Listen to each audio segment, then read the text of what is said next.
បាទសួស្តីបងប្អូនទាំងគ្នាថ្ងៃឥឡូវហ្នឹងឃើញថាលទ្ធផល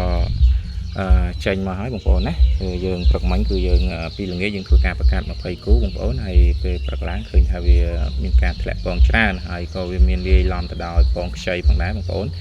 ដោយសារតែពីល្ងាចគឺមេឃភ្លៀងបងប្អូនបានន័យថាយប់ហ្នឹងគឺមេឃភ្លៀងហើយភ្លៀងខ្លាំងមែនទែនហើយបន្ទាប់មកគឺកូនកែបយើងធ្វើការធ្លាក់ពង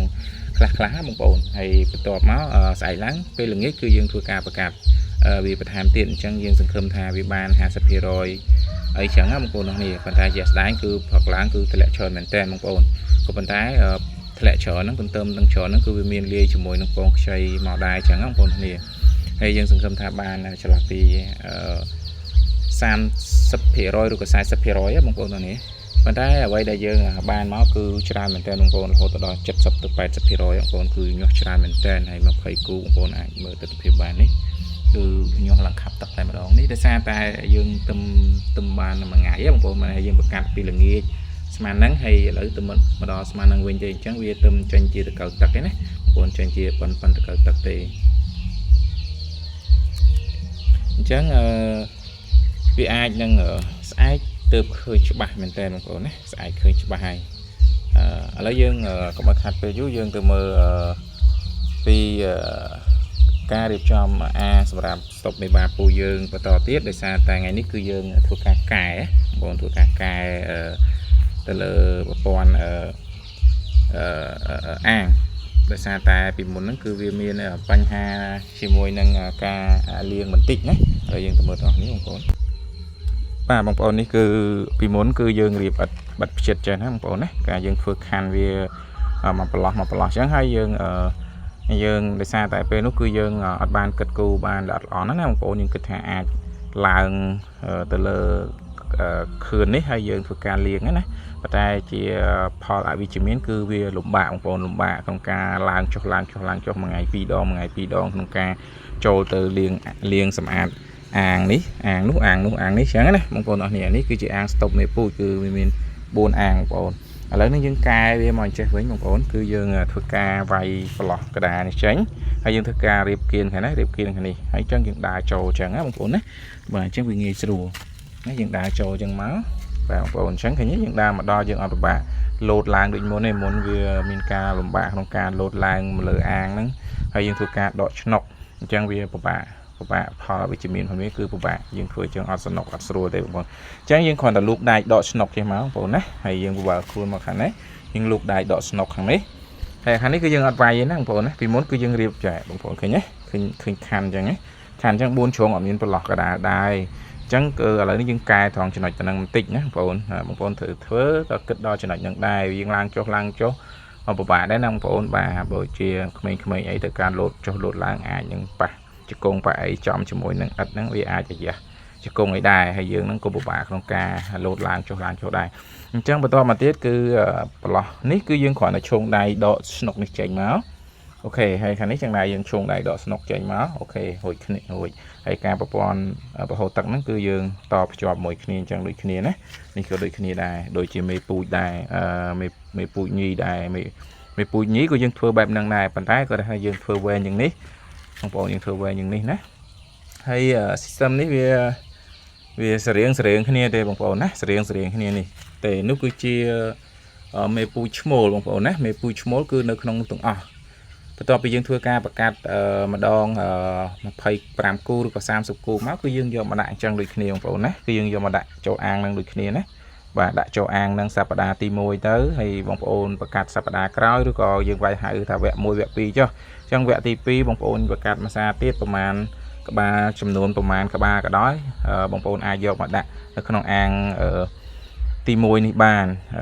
ចំនួនប្រមាណទៅតាមទំហំនៃស្ពេសអាងនេះអាចដាក់កង្កែបបានណាបងប្អូនឧទាហរណ៍ថា50ក្បាលឬក៏100ក្បាលបងប្អូនដាក់ប៉ុណ្ណឹងទៅហើយបន្តមកទៀតគឺយើងធ្វើការបង្កាត់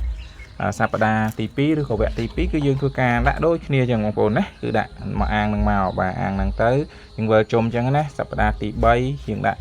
អាងហ្នឹងទៀតសប្តាហ៍ទី4ឬក៏វគ្គទី4វគ្គទី5ហ្នឹងគឺយើងដាក់ចូល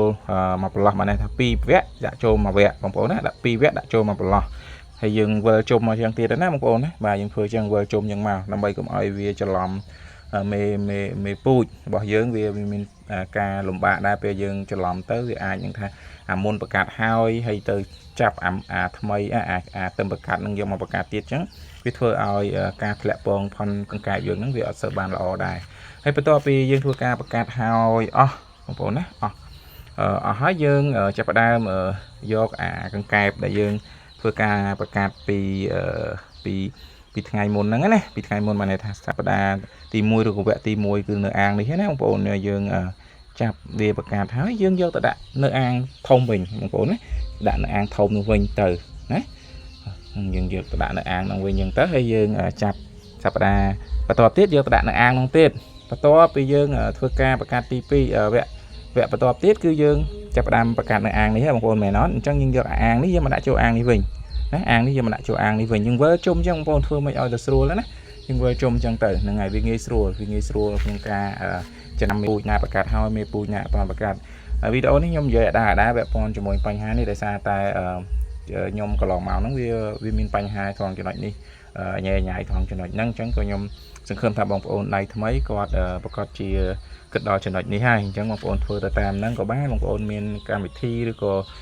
មានចំណេះជំនាញអីឬក៏មានបទពិសោធន៍អីក្នុងការធ្វើឲ្យល្អជាងនេះក៏បងប្អូនធ្វើទៅតាមនេះចឹងណាបងប្អូននេះបាទនេះខ្ញុំគ្រាន់តែលើកឡើងនិងបង្ហាញពីទស្សនវិជ្ជាដែលខ្ញុំធ្វើហើយខ្ញុំគិតថាធ្វើចេះគឺវាស្រួលវាងាយស្រួលមែនទែនសម្រាប់ខ្ញុំណាបងប្អូននេះបាទអរគុណច្រើនបងប្អូនគឺវាមានតែប៉ុណ្្នឹងទេអាងកង្កែបឈ្មោលនេះគឺជាស្តុកមេឈ្មោលហើយនៅខាងនោះដែលខ្ញុំធ្វើវីដេអូពីមុនហ្នឹងគឺជាអាងសម្រាប់ស្តុកមេពូជញីអញ្ចឹងគឺវាមានតែប៉ុណ្្នឹងទេបងប្អូនណាបាទហើយពាក់ព័ន្ធជាមួយនឹងការប្រកាសពាក់ព័ន្ធជាមួយនឹងអីហ្នឹងគឺយើងប្រកាសបន្តរហូតណាបងប្អូនបាទហើយបងប្អូនត្រូវការកំងកូនកែបយកទៅចិញ្ចឹមអីហ្នឹងបងប្អូនអាចតាក់ទងមកកសិដ្ឋានយើងខ្ញុំបានហើយលេខទូរស័ព្ទគឺយើងដាក់នៅខាងក្នុងវីដេអូហ្នឹងស្រាប់ហើយបងប្អូនអាចតាក់ទងមកតាម Telegram ក៏បានខលមកផ្ទាល់ក៏បានហើយបងប្អូនមុននឹងចិញ្ចឹមបងប្អូនត្រូវសួរព័ត៌មានឲ្យបានច្បាស់សិនបងប្អូនណាបាទងាយជិះវៀងបងប្អូនយកទៅចិញ្ចឹមវាមានបញ្ហាឬក៏ខាតបង់ខាតទាំងលុយកាក់ខាតទាំងពេលវេលាអញ្ចឹងបងប្អូនអាចពិភាក្សាគ្នាសិនណាពិភាក្សាគ្នាកន្លះខែមួយអាទិត្យឬក៏មួយខែសិនទៅណាអាចឆាតមួយលេងឬក៏ Telegram ទៅយើងសួរព័ត៌មានពាក់ព័ន្ធជាមួយបច្ចេកទេសនឹងថាចិញ្ចឹមទៅវាបានផលប្រមាណអីប្រមាណខ្ញុំនឹងប្រាប់បងប្អូនណាខ្ញុំនឹងអំអិតនៅក្នុង Telegram ឲ្យយោបល់បងប្អូនថាតើគួរបងប្អូនគួរចិញ្ចឹមឬក៏មិនចិញ្ចឹមអានឹងសម្រាប់លើបងប្អូនទេគ្រាន់តែខ្ញុំឲ្យជួយយោបល់បងប្អូនយកទៅពិចារណាសិនណាកុំឲ្យបងប្អូនយកទៅធ្វើទៅភ្លាម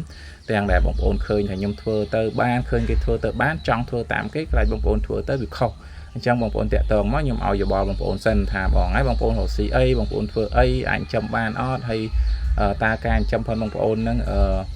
ត្រូវចំណាយពេលវេលាចំណាយលុយកាក់ច្រើនអត់អញ្ចឹងបងប្អូនតាក់ទងមកហ្នឹងហើយអរគុណច្រើនបងប្អូនគឺវីដេអូនេះមានតែប៉ុណ្្នឹងអរគុណជំរាបលាជួបគ្នាវីដេអូក្រោយបាយបាយ